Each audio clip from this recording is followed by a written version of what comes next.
and we are back on Banter Broadcast. We're going to be ranking the top five QBs. I know that the number one is set in stone, but two through five is kind of up in the air right now. We've been doing some mock drafts, and there's been some explosive ideas there. Brandon taking some guys over other guys.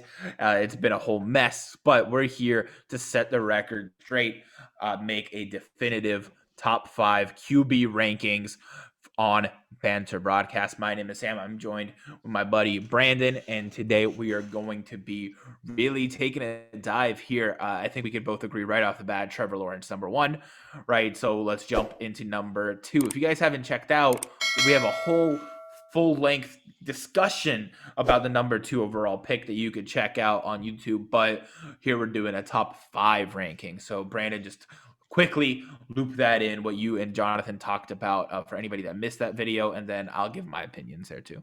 Yeah, so Jonathan and I pretty much were discussing who the Jets should take at number two, Zach Wilson or Justin Fields. Yesterday when I pretty much said that I believe that Justin Fields should go at number two. I just think I think he's the QB number two in this draft. I think he's the second best quarterback behind Trevor Lawrence.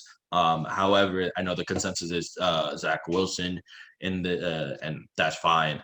I still think Zach Wilson is still a competent quarterback as well, and I think it could be another superstar quarterback in this draft, another guy that the Jets hold on to for 10, 12 years as their starting quarterback. I just like Justin Fields' play a little bit better compared to his, and I like his ability and what the potential is compared to Zach Wilson and what he's already shown in college and in his pro days. Yeah, so from what I've seen, I mean, Justin Fields is certainly a more dynamic quarterback. He can throw and he can run, whereas Zach Wilson is just, the old school kind of stay in the pocket, don't even move. Yeah, he could kind of scramble if he has to, but for the most part, he likes to play that traditional role, the game manager, making things happen with his arms rather than his legs. But at this point, from everything we've seen, their whole bodies of work, I think it's a little too premature to take Fields over Wilson. Wilson's been able to prove that he's got the chops to be an elite talent in the NFL. No, listen, both of them have strengths in their own right. Both are 6'3", both are big arms, both have the athleticism, even though Justin Fields has, I would say, more athleticism just to be a more mobile quarterback.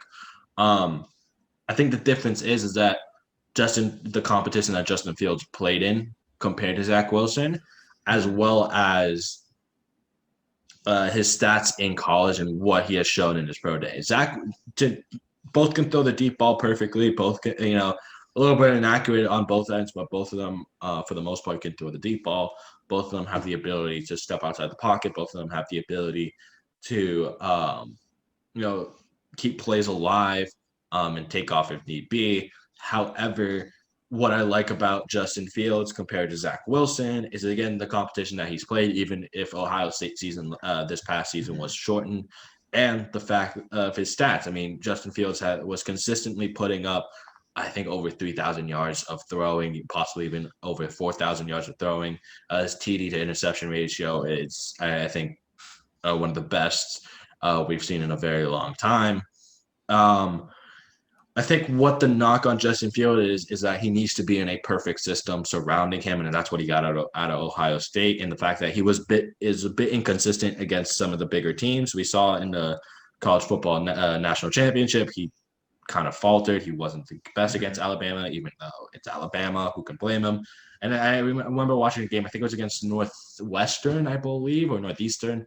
That he didn't look that great as well, but in prior seasons, especially his freshman season, he looks like a standout quarterback, and I think he definitely, I think he should be in the conversation for QB too. Yeah, I mean, no knock on Fields at all, but I mean that exactly there at the end what you mentioned. He is he has his ups and downs, and I think Zach Wilson's more of a steady shot. And I don't know how much deeper you guys went into this. Obviously, you had a whole video about this with Jonathan, but obviously the weird circumstances of the pandemic surrounding the college football season makes it even harder to grade prospects than ever before. But let's move on because there's not just two quarterbacks in this draft, or I guess three if you want to count Lawrence as the consensus number one. There's also Trey Lance and Mac Jones, and where do they fit into the picture? I think I'm still taking Mac Jones over Trey Lance. Trey Lance is a project. He needs to be in a perfect setting for him to be successful, but he has the talent, he has the potential, but he's a D2 quarterback. He hasn't really, like, if we're talking about Fields or Wilson's competition, I mean, that takes the bar up to 11 with Trey Lance. He needs to prove it before he can be placed above some of these other guys who were D1, who did play against the best competition available to them, depending on their conference and whatnot. So I have to take Mac Jones over Lance, but Lance, if he's placed where he belongs, if he could get into that Goldilocks zone, then maybe he'll actually wind up being one of the top two, maybe even the best quarterback in this draft for all we know. But it has to be the perfect situation, or else he's going to fall off a cliff and never to be heard of again. I mean, I think what's unique about Trey Lance is the fact that he was a kid coming in that was very he wasn't really talked about a whole lot, and then suddenly we saw him shoot up draft boards. I mean, he's 6'4".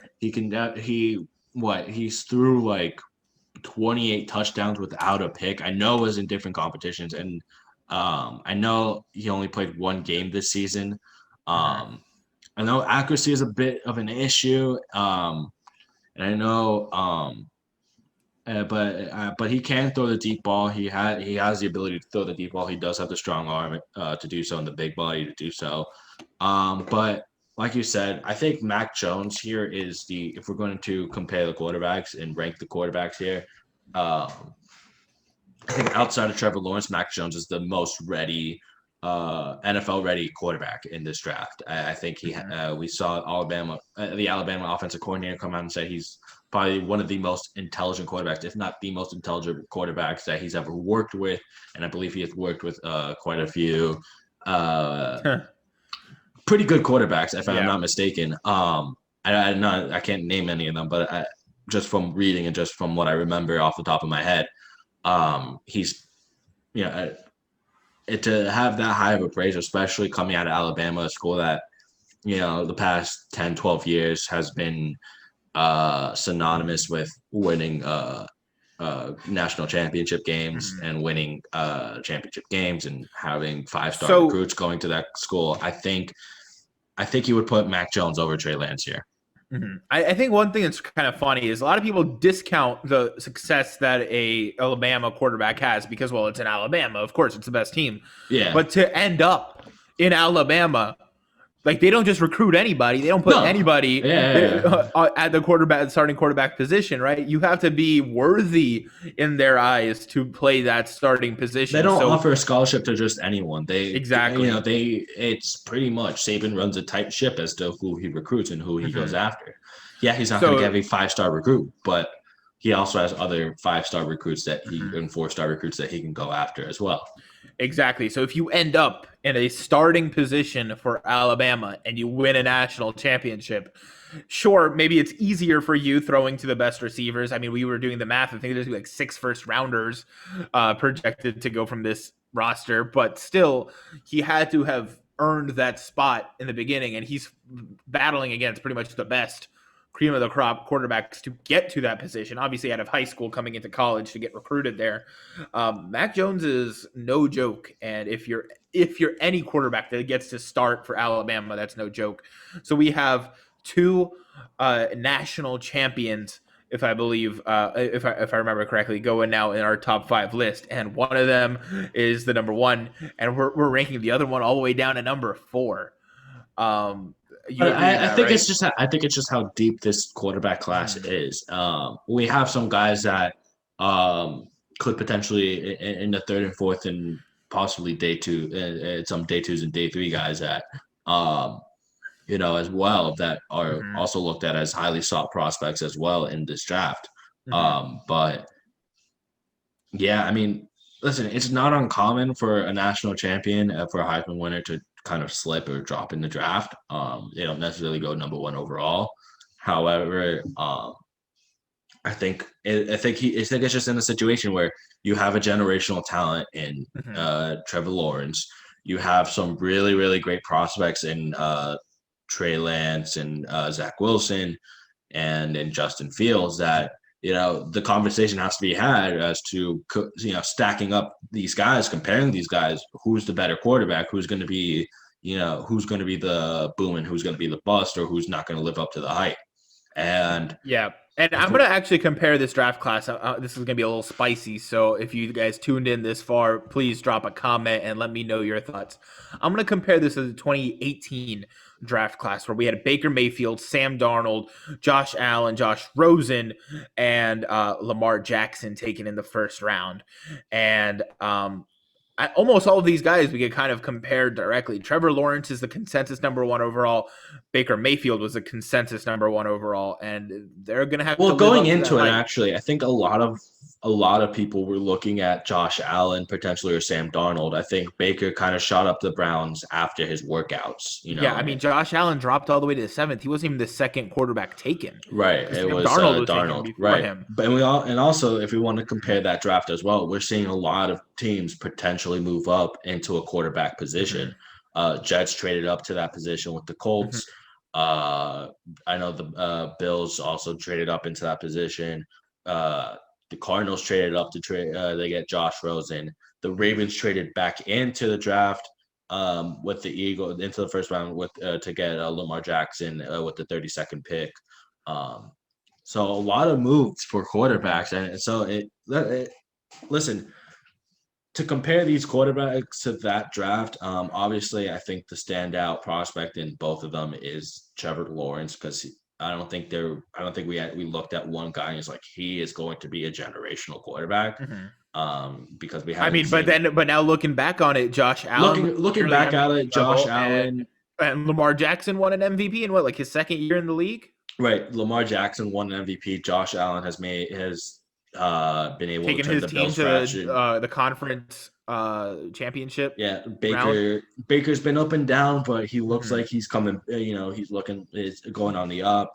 Obviously, the questions around Sam Darnold is there, and Josh Rosen is crying in the corner saying the Yeah, team's so flaked out on him. yeah, so that's Um, what I'm saying. I think the comparisons are so similar because I see Trey Lance kind of falling into that Lamar Jackson role. If he's going to fall down draft Potentially, boards, I don't I don't think think he's gonna that. fall as far as 32nd with Lamar. Maybe Like not Lamar. 32nd, but listen, all of these I had him going draft 14th analysts, with yeah. Minnesota. But every time we make a draft, or somebody else like in the bigger media makes a draft, they're not risking their careers on drafting an unproven QB with a high round pick, right? No, That's why you what are if happens you're the in Bears because mocks. Nagy's on the hot seat. Yeah, but that's why something that happens in a mock and something that happens in real life is usually very different. We No, it's see two separate prospects fall things. down much further than you would expect just because teams are not ready to take that career defining risk as readily as they are when they're just making a mock draft where it doesn't matter who cares who you take in a mock draft. It's not going to affect your livelihood after that point. Listen, if Tannenbaum can still make a mock draft, then like a 4-year-old can. All right. But Exactly. I think just one last thing to say is the fact that we just saw Teddy Bridgewater getting traded. Was Hmm. 8 and 9 it looks like hot commodity as well. Those picks and Hmm. potentially number 4 with the Falcons. So we're just gonna have to Especially, wait and yeah, see. especially if you want a quarterback. But again, this draft class, there's at least one of these guys is probably going to be a bust. At least one of them is going to be a Yeah. surprise boom. And then it's just where the rest of them fit into it. We have our rankings. It's clearly not even a consensus because we can't agree on the number two. But all these guys are special in their own right. It just depends on the system they get into and how they can establish themselves as NFL professionals. But, anyways, if you guys are interested in more pre, during, and post draft coverage, stay tuned. Hit the like button and subscribe. Hit the notification bell so you never miss a video. We are chugging out content like you've never seen before this summer. 2K21 is going to be special. So thank you for tuning in, and we'll see you next time.